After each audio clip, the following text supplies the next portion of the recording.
નમસ્કાર, હું નીતિન પટેલ. તમે જોઈ રહ્યા છો સમાચાર મેં આગળ ન્યૂઝ. હવે જોઈએ આજના સમાચાર.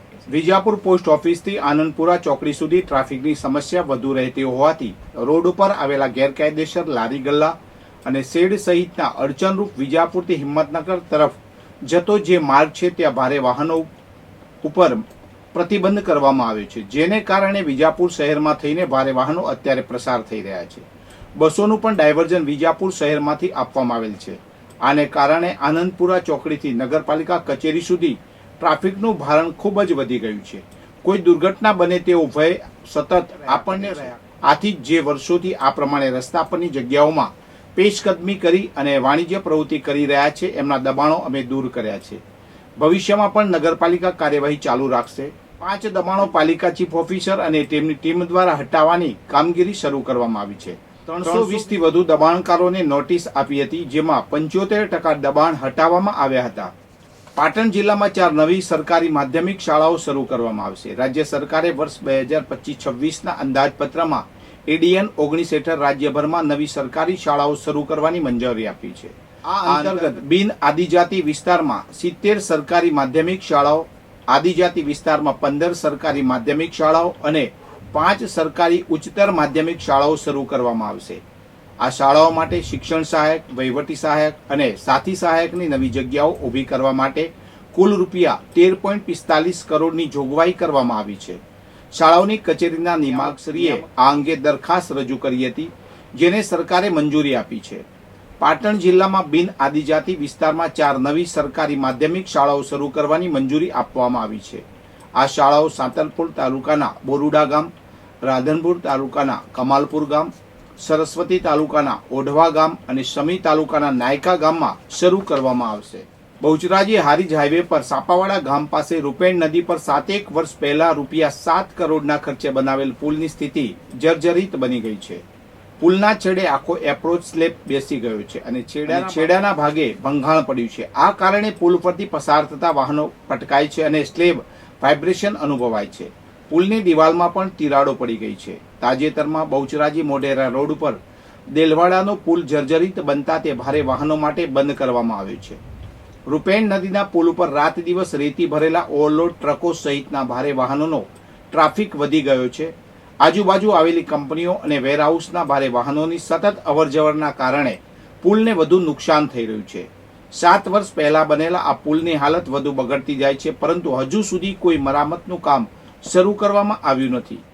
પાટણમાં પવિત્ર શ્રાવણ માસ દરમિયાન દશામાના 10 દિવસીય વ્રતનું વિશેષ મહત્વ છે. દર વર્ષે મોટી સંખ્યામાં મહિલાઓ આ વ્રત કરે છે. વ્રતધારી મહિલાઓ 10 દિવસ સુધી એકટાણું અથવા તો નકોરડા ઉપવાસ કરે છે.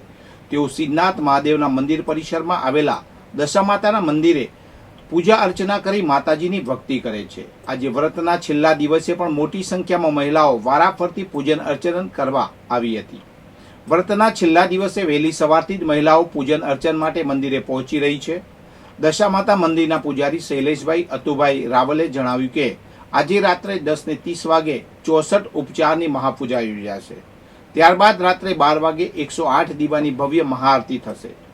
વ્રતધારી મહિલાઓએ ઘરમાં સ્થાપિત કરેલી માતાજીની માટીની મૂર્તિનું વિસર્જન ઘરે જ કરવાનું રહેશે. વહેલી સવારે 4 થી 6 વાગ્યા સુધી પધરામણી કરી શકાશે. મંદિર પરિસરમાં માતાજીની પ્રતિમા પધરાવવાની વ્યવસ્થા પણ કરવામાં આવી છે. વિસનગર તાલુકાના ભાલક ગામની સીમમાં મરઘા ઉછેર કેન્દ્રના આડમાં ગેરકાયદેસર ચાલતું કતલખાનું ઝડપાયું છે. તાલુકા પોલીસે ખાનગી બાતમી આધારે કરેલી રેડમાં ઘટના સ્થળેથી કતલ કરેલ ગાયના અવશેષો તેમજ 50 કિલો ગૌમાંસનો જથ્થો મળી આવતા એક કસાઈને ઝડપી લીધો હતો. પોલીસે કતલમાં વપરાતા સાધનો, બાઇક, મોબાઈલ સહિત રૂપિયા 75,020નો મુદ્દામાલ કબજે કરી ગેરકાયદેસર કતલ મામલે કુલ 5 શખ્સો વિરુદ્ધ ગુનો દાખલ કરી ફરાર 4ની ધરપકડના ચક્રો ગતિમાન કર્યા છે. બાલક ગામનો અલમાશ ખાન અહેમદ ખાન કુરેશી નામનો શખ્સ ગામની સીમમાં આવેલા મરઘા ઉછેર કેન્દ્રમાં ગાયોનું ગેરકાયદેસર કતલ કરે છે તેવી બાતમી વિસનગર તાલુકા પોલીસને મળી હતી. આજથી 4 મહિના પહેલા પણ પોલીસે બાલક ગામે મદારવાસની બાજુમાં ઘરોની આડમાં વાડામાં ચાલતું કતલખાનું ઝડપ્યું હતું, જેમાં સ્થળ પરથી 2 મૃત ગાયો અને 900 કિલો ગૌમાંસ મળી આવ્યું છે.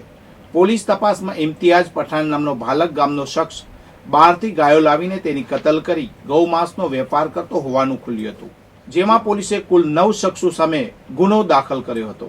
જિલ્લા પોલીસ અધિક્ષક અને નાયબ પોલીસ અધિક્ષકની જિલ્લામાં દારૂ જુગાર જેવી પ્રવૃત્તિઓને અટકાવવા માટેની મળતી સતત સૂચનાઓ અને માર્ગદર્શન મુજબ વિજાપુરની સ્થાનિક પીએસઆઈ ડીકે ચૌહાણ અને એમબી ગોસ્વામીએ ટીમવર્ક બનાવી શહેરમાં દારૂ જુગારની પ્રવૃત્તિઓ અટકાવવા માટે પેટ્રોલિંગ કરી રહ્યા હતા. નગરપાલિકા પાસે આવતા ખાનગી રાહે બાતમી મળી હતી કે ખત્રી કુવા સનરાઈઝ કોમ્પ્લેક્સની બાજુમાં આવેલ ખુલ્લી ગેલેરીમાં કેટલાક ઈસમો ભેગા મળીને પોતાના આર્થિક ફાયદા માટે મોટો જુગાર રમી રહ્યા છે. પીએસઆઈ ડીકે ચૌહાણ અને એમબી ગોસ્વામીએ પોલીસ સાથે ગેલેરી ઉપર પહોંચી ઘેરો કરી નાસવા જતા જુગારીઓને મુદ્દામાલ સાથે ઝડપી લીધા હતા. સ્થળ ઉપરથી જુગારમાં મૂકેલ રૂપિયા 22,770, મોબાઈલ ફોન નંગ 6 તેમજ વેગનાર કાર સહિત રૂપિયા 1,63,270 નો મુદ્દામાલ જપ્ત કર્યો હતો. સમગ્ર ઘટનામાં જુગાર રમતા પકડાયેલા પ્રેમસિંહ બિશન બહાદુરસિંહ સરદાર તેમજ સુમનસિંહ ઉર્ફે બોલો, મિતેશસિંહ રાઠોડ, કિશનસિંહ ઝાલા, રાજેન્દ્રસિંહ સરદાર, સતપાલસિંહ સરદાર, સૌરનસિંહ સરદાર સહિત 7 વ્યક્તિ સામે જુગારધારાનો ગુનો નોંધી કાયદેસરની કાર્યવાહી હાથ ધરી છે. સ્થાનિક પોલીસે જુગાર રમતા લોકો સામે લાલ આંખ જુગારીઓમાં ફફડાટ ફેલાયો છે. વધુ સમાચાર માટે જોતા રહો સમાચાર મેં આગે ન્યૂઝ. નમસ્કાર.